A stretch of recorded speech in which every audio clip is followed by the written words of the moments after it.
quite recent work done together with my friends and colleagues, Petr Slaník, Audio, Zdeněk Stuchlík, and Vladimír Karas from Institute of Physics at our University in Opava and from Astronomical Institute from Prague.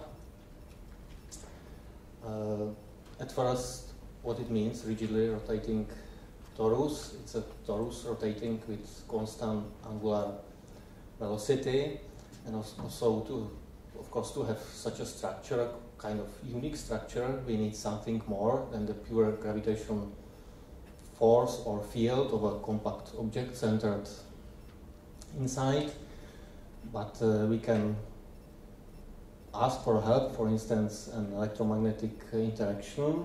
So we tried, we did it, we charged our torus, and we embedded it into homogeneous magnetic field, and we also charge our central compact object, which is a black hole, and in our case it's a charged black hole.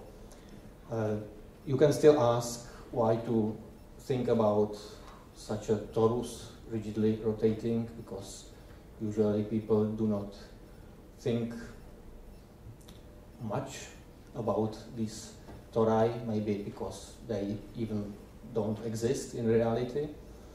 But before we started to think about such a structure, I can point out that we built a kind of model of a charged torus rotating close to compact objects with dipole magnetic field, and we managed to make kind of charged torus to levitate, I would say, forming something like a halo tori. And we did it within the test particle approximations, also first attempts within the kinetic theory, and we did it even within the MHD approach.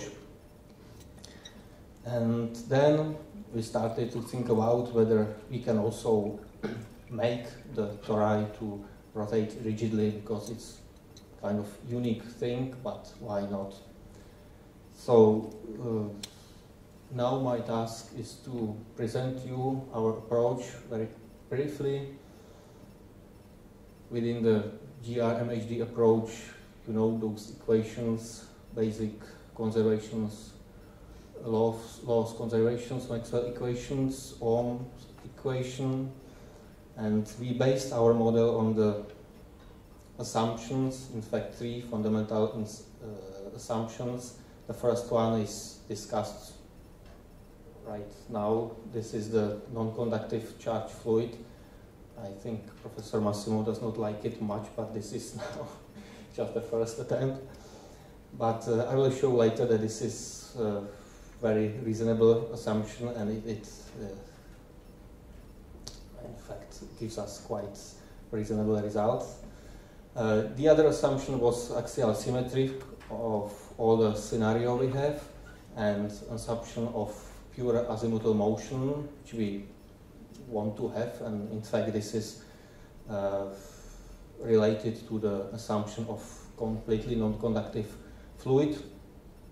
And to have, I think, to avoid of solving Maxwell equations, we can assume from the beginning that the self-field generated by the torus can be neglected. So after these assumptions, we get a kind of master equation here, and if we look inside this equation, we find two pairs of partial differential equations. I don't want you to check these equations, but just to focus your attention on two quantities here. This is the charge of the probably existing torus and the specific angular momentum of the torus, because in general when the torus is not charged, these terms vanish, and those equations are in general integrable, and we can get nice results, analytical results expressed through these equations. But in our case, when the torus is charged, we cannot say that those equations are integrable in general, and we have to deal with another equation, which is the the integrability condition. And this case, because in the non-charge case we can simply set the profile of the specific angular momentum or the profile of the angular velocity as we want according to our will, and we always get the solution. But in the charge case it is not so. We have to tune the specific angular momentum or the angular velocity and the charge according to this integrability condition. So we can either set the specific angular momentum and then calculate the profile of the charge through the torus, or vice versa. We can set the desired profile of the charge and then to calculate corresponding specific angular momentum distribution. We took the first way, as you can guess, setting the constant angular velocity of the torus, and we were trying to calculate the specific charge or charge density profile throughout the torus. Before I show you the results, I will just introduce briefly the background, because we need all these parameters to solve our equations, of course. So our geometry is very simple. It's a Schwarzschild geometry, and our magnetic and electric field are just test fields within the general relativity. So we have here the Colombian electric spherically symmetric field and the homogeneous magnetic field. And also to solve these equations, we need to set equations or equation of state, which is quite general polytropic equation of state. And we can more or less expect that the energy density of our matter is nearly equal to mass density of our matter. So having these parameters, having the background set, we can now try to solve our partial differential equations. But before we do it, we can introduce very helpful auxiliary functions. We call it H and K functions. The H function is defined simply through the density or through the pressure, and the K function is something like a density or specific density profile, so it maps the specific charge profile through the torus. And these functions really helps us to solve our equations. But we can also do it directly through the pressure, I mean to solve the pressure directly, but in this case we are in a trouble in effect, and in this case we can get very nice analytical results, and we don't like numerical solutions, so that's why we did it. Now, simply solving just the integrability condition, we can get the profile of the specific charge through the torus, and depends on some C functions which can be chosen from this class, because there is a kind of freedom to choose the specific charge profiles, even if we set the specific angular momentum. And having this set of functions, the specific charge is set, we can now try to ask whether such a tori exists or not, still without solving our partial differential equations, because looking for the existence, in fact, it means looking for minima or maxima for pressure and density. So we are for now fine with first derivatives of the pressure or the H functions and the second derivatives. So we can construct the Hessian matrix, and we can look at our analytical formulas, and what we get is kind of interesting results. In the case of equatorial torus, which is centered in the equatorial plane, we can simply conclude that such a torus can exist, not only in the case where there is the charge of the black hole and the magnetic field, but also in the case when we have only a magnetic field or we have only a charged black hole. But we have also found kind of unique structures which we called polar caps, which are tori rotating up the black hole close to the symmetry axis. But these polar caps exist only in the general case when the charge of the black hole and the magnetic field is non-zero. This is just to show you that there is the analytical solution of those equations. I mean the solution for the H functions, mapping the profiles of density, pressure, and so on and so on. Those two classes of solutions, one for equatorial torus, one for the polar cap. And the relations to those, I would say, characteristic quantities like pressure, density, specific charge, the temperature throughout the torus are here. So all these quantities are expressed through the H functions. H function, there is the gamma coefficient from the polytropic equation of state, and also the kappa coefficient from the equation of state. We can I mean, check those dependencies and find that the kappa parameter just can tune the density profiles. It cannot tune, for instance, a specific charge, the temperature through the torus. It cannot tune space characteristics like the volume and edges of the torus. These can be tuned only through the H functions and some parameters like the magnetic field, charge, and so on. So we know that such a tori exists. We know that we have solution for analytical solution for the final pressure, density, etc., etc. And now I think we would be interested in physical reasonable values or the profiles of these quantities. So we can start to construct something like a rigidly rotating torus. And to start with the construction, we start with the center setting of the torus.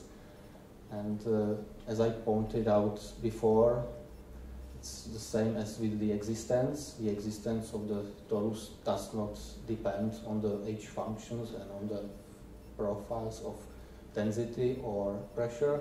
It just depends on these three parameters, and they are related to the center of the torus through this simple equation. So now we have to just set the strength of the magnetic field, which we have, the omega, the angular velocity of the torus, the charge of the black hole, and the K0 parameter, which is the parameter coming from the integrability condition, and this is in fact the quantity setting the magnitude of the specific charge in the torus. So now we want to neglect the generated magnetic field, I mean coming from the rotating torus. So we would like to keep this value quite low. On the other hand, to preserve the electromagnetic interaction, we need to set this magnetic field quite high. And I can say it's kind of trouble, because if we assume, for instance, a homogeneous magnetic field through the galaxy, we cannot get over 10 to minus 4 Tesla, and it is quite a low.